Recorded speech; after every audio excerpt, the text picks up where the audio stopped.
Hey everyone, so in this video I'm going to talk about last minute piano performance advice that actually helped some of my students. So recently had a recital for my students, all serious adults, happened to be an online recital, and a few of them ran into some difficulties shortly before the recital, some mental obstacles, pre-performance jitters, and so on. And it so happened that everybody ended up performing really well, and I had given some advice in response to some of these difficulties, and some of it happened within like about a week of the recital, so it was pretty last minute, but they ended up performing great. They also told me that what I said to them really helped, so I'm going to share some of what that is. Some of it is more general. Some of the advice that I'll share, they're kind of just examples of super specific advice I gave them. It's not going to specifically apply to whoever's watching this, of course, most likely, but examples of things that could be really helpful. So on this channel, I hope to share with you guys strategies, thoughts, mindsets, etc., often of piano creation, that help you in your piano playing, hopefully other areas of your life as well.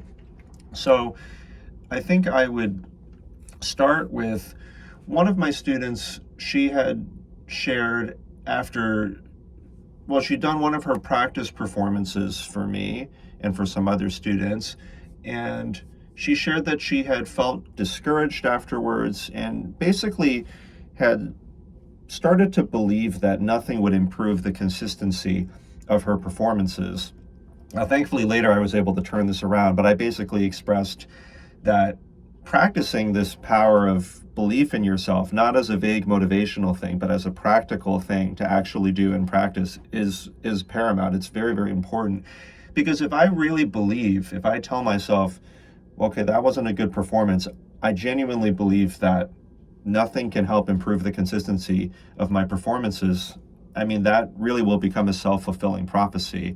It's not even about the specific teacher or program at that point. I mean, basically nothing's going to be able to help me, because if I believe that somebody says, hey, you should practice performance more often, or you can practice using different conditions, or you should practice this way with the metronome, or it doesn't really matter like what the specific strategies and mindsets are.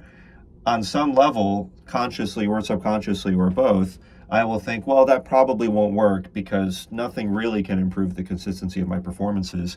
And so I'm going to end up either ignoring that advice, or I'll follow it begrudgingly, but I won't really believe that it will help. So I'll only absorb like a very small part of the benefit of it.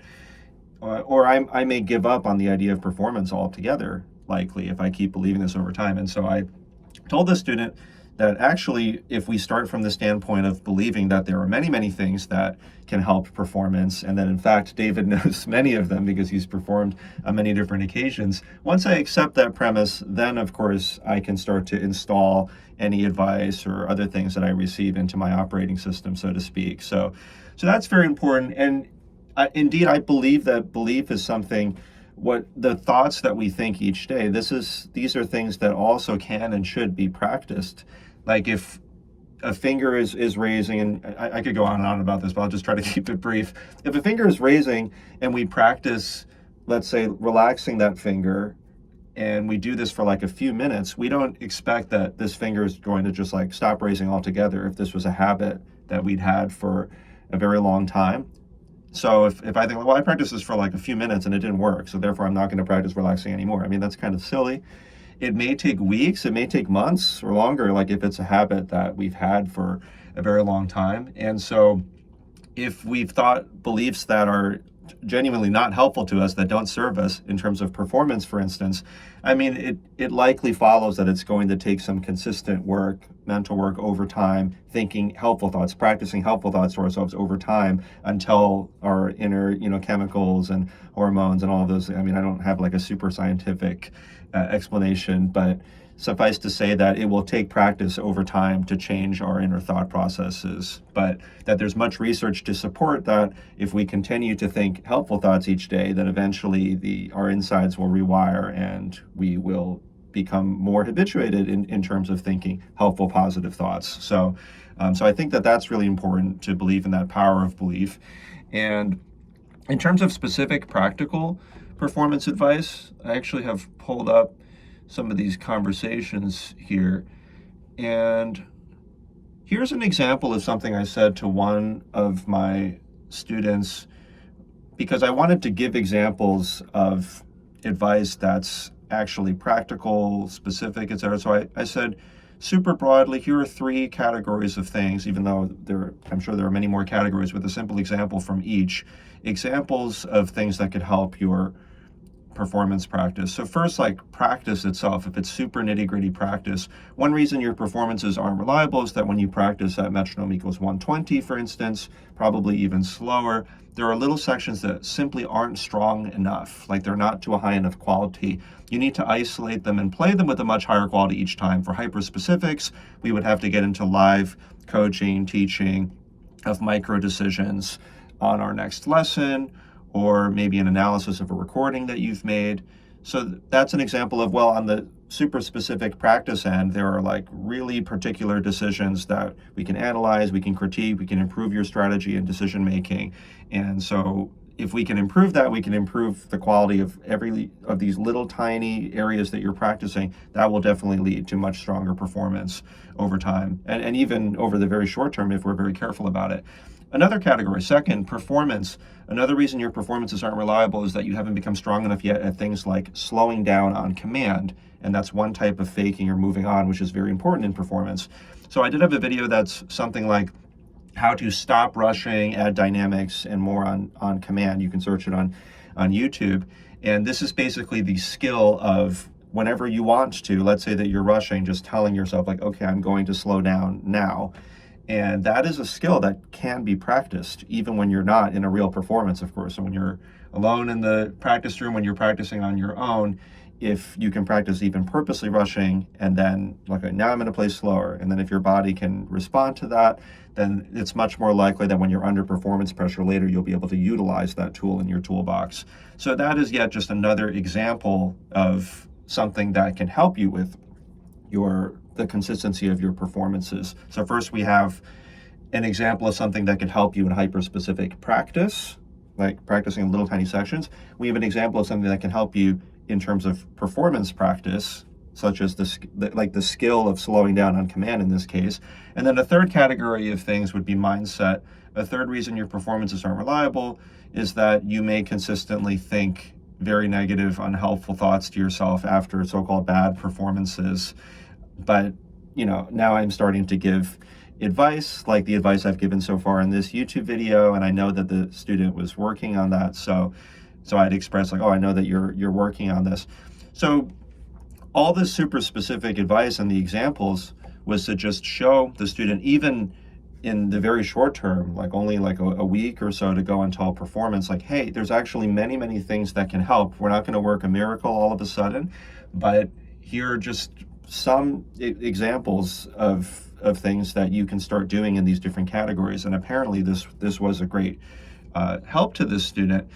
And let's see, and for another student, I talked about, I think this was the day before the recital, I gave some advice here, and I'm just going to read it off. So I just thought I'd give some brief thoughts, advice. In general, playing slower on command and just playing slow overall will likely serve you well tomorrow. And I think it's because this student was playing something that's faster and that maybe there was a tendency to rush a little bit. And I just gave some bullet points here. Almost everyone will tend to start their piece too fast with adrenaline going and your heart beating fast in the real performance. You'll have to consciously tell yourself to play slow, even for the pieces to come out normally, probably. So remind yourself and take time before you start. I tell myself the same thing a lot of the time. Play nice and loud and weighty, more important than playing musically, if in case there's risk of things getting out of control. If things feel dangerous, so just stay loud, weighty, secure, grounded. If you start and you mess things up, don't let it surprise you at all. Be prepared for those possibilities mentally and emotionally, and recover mentally and emotionally. Don't let it blindside you. So a lot of the time people start and they're just like really surprised when they mess up something they've never messed up before. You don't want to, cause yourself to mess up because you overthink it, but it shouldn't be something that completely blindsides and surprises you. It should be within the realm of things that's like you're like, this could happen. I'm not going to let it surprise me at all. Don't give up. Just reset. Play slower. Play louder, and don't give up no matter what happens. And then for some, it helps to think the music is not about them, which is really the ego, but about the audience, sharing with the audience, or about the music, the beauty of the music itself. So these were examples of things that I'd said to a student the day before the recital this time. Then there was another student that unfortunately was, she shared with me that she was sick on the day of the recital, and I said, and this is really important, I never want you to push yourself if you think it would be dangerous to your health. So you shouldn't force yourself to do something that literally is dangerous. But as long as you think it's manageable, and there are situations when we've worked very, very hard for a recital and we still want to see it through, then we'll just manage the best that we can. And this is what I said to this student. One thing that really relieves pressure for me is telling myself that I might mess everything up. So that means I could have like a small memories, I could have like a huge memory slip, just a total meltdown, and forget everything, mess things up, and that would be okay. I would learn and grow, or we would learn and grow. The only thing at stake is our own egos. It's not a life and death situation here. And my teacher used to say the same type of thing, like nobody dies if you miss a note. I work with students that actually are doctors or surgeons, where they're performing some sort of important operation or surgery, or they're even literally saving somebody's life. And in comparison, what we're doing is pretty low risk. I mean, the worst that can happen is we play something, then we worry about, like, well, what will people think of me as a pianist? What will people think of me as a person? Like, what if they think I'm a bad pianist? What if they think that I'm stupid, or that I'm untalented or something?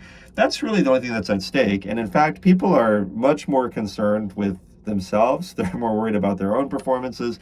And then audience members, I mean, it's friends, family that are there to support you, and they want you to succeed. So really, all of these worries about what people are going to think, most of them are completely imagined anyway. And let's say that there's somebody in the audience that really is out to get you. I mean, you're probably not going to stay friends with them for very long. I mean, life is short. It doesn't really matter what they think anyway. So we just relax and try our best. If we mess everything up, life would still go on, and it would be okay, and our musical journey would still continue. So anyway, so this was a little bit of a different sort of a video, but I just wanted to share some of these general thoughts, and then even really specific thoughts that I'd shared with some of my real students. And thankfully, I received the feedback that this advice was really helpful. I think you can see, even though this wasn't advice directed specifically at you, that a lot of it hopefully is helpful specifically. And then you can also come up with other both specific and general advice to give yourself. I think reflecting in the moment, part of the reason I'm not very good at making really short, long form YouTube videos, like 4 or 5 minutes, is because I want to give nuanced examples. I want to give detailed examples. I want to give the context. I want to give other resources. And I think for that reason, like, that's why I sometimes tend to go on, but hopefully you do find it helpful. And I think that that's more emblematic or representative of my actual teaching as well, too, in case you were wondering. So on that note, additional resources, I think if you Google or search on YouTube some of these resources, some of these other videos on my channel, like, you'll find them if you search my name, David Chang, and titles like Simulating Errors to Keep Yourself Going No Matter What, or Keep Going No Matter What in Piano Performance, What to Think to Yourself Before Performing Piano, How to Perform for Anyone, Anywhere, Anytime, Fake Through Mistakes and Keep Going. Let's see. Yeah, fake through mistakes and always keep going. Let me see. I think that there was still there was another one that was like, don't stop while performing and practicing performing no matter what. No, really? So, yeah, so there's a lot of other potential videos that may be helpful. And so hope you find this helpful. Let me know if you have questions. Please like, subscribe, let other people know about the channel if you did find this helpful, and looking forward to the next one.